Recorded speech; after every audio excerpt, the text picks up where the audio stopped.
domain अपनी website के लिए कोई name purchase करना है. Exactly, yes. And hosting?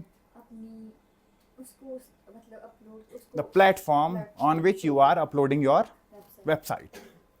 You can say it.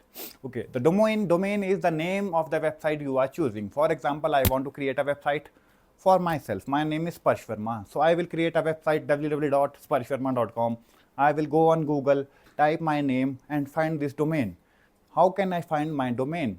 Domain can be found on different platforms. For example, Hostinger and GoDaddy. Yes, exactly. There are many different things, many different platforms on which you can find these things. So I will go on Hostinger, I will go on GoDaddy, I will tell that name, exact name, for example, sparshverma.com.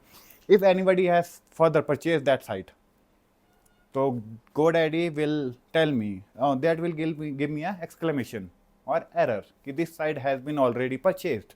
You can purchase. He will give you alternative. For example, Sparsh Verma 1 can be bought. Alternative also given by that particular domain.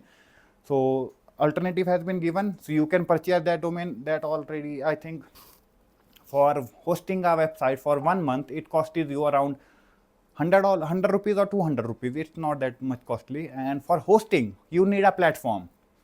For hosting, you need a platform. On which platform you want to host? And what does that mean?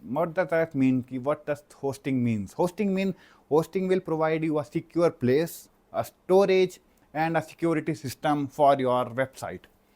What will it provide? It will provide you space, security, and collaboration. The type of file that will you upload in the Hostinger or on the website, particular platform, that will give you reliable things.